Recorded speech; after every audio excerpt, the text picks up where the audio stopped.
New identity and the grandeur of its members afforded the Masons with respect and dignity. The first royal member of the Freemasons was Frederick, Prince of Wales.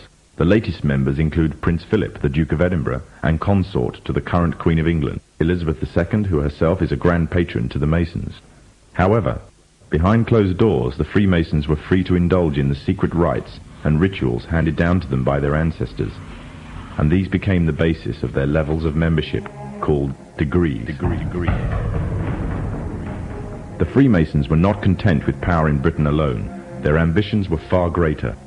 In the years to come, the world would witness Europe and America being plagued by wars and revolutions, each more devastating than the other. However, these would not be as commonly believed, the spontaneous effects of a downtrodden people, but in fact schemes created by the exclusive feud driven by hunger for absolute power. All this would take place from the very country from which they had fled centuries earlier, and would become the base for their global domination. In 18th century France, the majority of the population was very poor, whilst the aristocracy and royalty lived a life of luxury and extravagance. There existed a wide gulf between the two classes. The Freemasons would use this to make the pledge for power, resulting in the biggest upheaval in French history. The Masons took advantage of the growing atmosphere of anger amongst the French and used it to achieve their own aims with a carefully planned propaganda war. They completely controlled the media system and used it to sway the tide of public opinion. The newspapers were geared into calling for the end of the monarchy and the establishment of a society based on liberty, equality, and fraternity. The Masons' vast amounts of wealth were used to influence the political landscape of France. Politicians funded by the Masons promoted the Masonic ideology. The secret lodges of the Masons were open to members of the French army. High-ranking officers and generals were indoctrinated to the Freemasons' way of thinking. With the people, the politicians, and the military of France under Masonic control, the Masons could finally strike. On the 14th of July, 1789, a group of people stormed the Bastille, a prison in Paris. This sign of resistance against the French authorities triggered off a massive response all over France. People in villages and towns expressed their hatred for the system, symbolized by the monarchy. But it was not until 1793 that the French anger would be cooled. On the 21st of January of the same year, King Louis XVI was beheaded in front of a crowd, heralding an end to the French monarchy and paving the way for another Masonic-controlled state in Europe. With the monarchy gone, it seemed as if nothing stood between the Masons and complete control of France. However, what took place would leave the Freemasons in a serious dilemma, and what was to come next was not exactly in accordance with the Masonic plan. A young soldier by the name of Napoleon Bonaparte was about to lead France into a bloody war with Europe, and instead of dancing to the Masonic tune, Napoleon declared himself the Emperor of France. Napoleon was forced to abdicate from his throne in 1814 and was exiled to the island of Corsica. However, in 1815, Napoleon arrived in Paris again, raising a new army ready for a fresh war in Europe. The Masons had a big problem on their hands. Britain and her Masonic allies could not afford to maintain a long-term war against Napoleon without risking bankruptcy. Help came from an unlikely source. Nathan Rothschild was the head of a leading banking family, but because of their status as Jews, they were forced to work from the shadows of others. Rothschild seized the opportunity to liberate his people and offered a loan, demanding in return recognition of the Jews as equals to their European counterparts, and the right to openly do business. If the Masons refused, the money could always go to Napoleon. The Masons had no choice but to accept. In 1815, British, Dutch, and Prussian soldiers landed in Waterloo, Belgium, where they met Napoleon's forces and defeated them. Napoleon was captured this time, never to return. France was finally under Masonic control. Although historians make little mention of the Masonic involvement in the Revolution, the Masons themselves have to reveal their shadowy movements during this important period in history. In 1904, Marquis de Rochambeau, a Freemason, said before a packed audience, "Freemasonry has worked in a hidden but constant manner to prepare the revolution.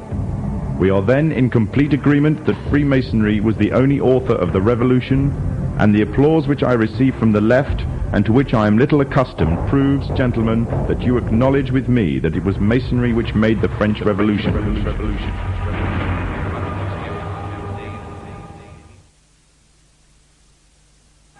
When the so-called founding fathers of America landed on Plymouth Rock, Not only did they bring with them disfranchised people, they also brought the Freemasonic elements of Europe. The injustices which the fathers of America were escaping from in Europe was also to be found in the new land, in the form of a tyrannical British regime. In order to gain complete dominance of the new state, the Masons used the same methods to gain control of France. Although the British monarchy was run by the Masons, the American War of Independence was a necessary action, and the people involved in the war were expendable for the Masons to fulfill their dream. Emotions of the people were manipulated into anger, and just like France, anger turned into war. This time, however, previous mistakes would not be repeated. The near defeat the Masons faced against Napoleon and his army in Europe taught the Masons a lesson. Any forthcoming leaders of the resistance must follow the Masonic agenda.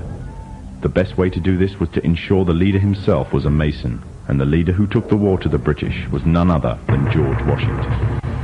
On the 4th of July 1776, the Declaration of Independence was made. On the 17th of October 1781, the British were finally defeated and surrendered the colonies to the Americans, and the world's first Masonic state was born, a nation that would represent Masonry in every way.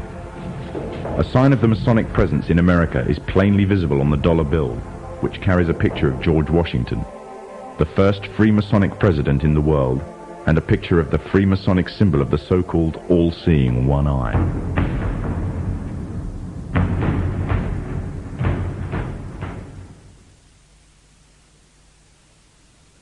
Historically, the control and manipulation of political opinion has been the Freemasons' main weapon in gaining control of countries and states. Once in control of the rulers and politicians of a country, laws and political structures could be changed in accordance with their agenda. However, since restricting the body does not necessarily mean restricting the mind, the Freemason recognizes that their plan for a global government hinges completely on subduing the masses to their agenda, and thus eliminating opposition to their cause. And the greatest threat to their plan, posing more danger than any army or law, is the threat of a free-thinking mind.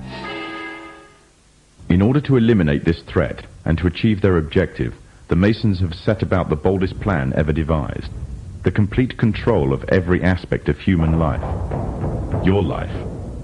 And the weapons they are using against you are in your very homes, entertaining you and your children, and gradually indoctrinating you without you even realizing. In today's society, people are spending more and more time engaged with modern media. Television, cinema, computer games, the internet, popular fiction and popular music are an integral part of our lives. Yet these provide a vast expanse on information which you are taking, either consciously or subconsciously, into your mind. Information on society ranging from ideals and morals, and the difference between right and wrong, to the way societies and economies should be structured, is passed before you every single day. These media play a significant role in providing the basis for determining an individual's view of the world and everything that exists. Thus, any one group in complete control of this information placed on these media will in effect have the power to indoctrinate practically the entire populace of the world to their way of thinking. And it is this fact the Freemasons are exploiting. The Masons are using the entertainment industry in particular to condition people to their way of thinking, either openly or subliminally. The methods they use vary, but the goal is the same: to impose their beliefs, their ideology and their objectives on you in such a way that you begin to think of them as your own. Evidence of their presence within popular entertainment is widespread. Masonic involvement in the industry is not a new thing. Hailed as one of history's great composers, Wolfgang Amadeus Mozart, a Freemason himself, composed a symphony, which was an open display of Freemasonry. The symphony is based on a story taken from Egyptian mythology of Isis and Osiris. The pagan rites of ancient Egyptian mythology form, through the Kabbalah, one of the fundamental aspects of Freemasonry.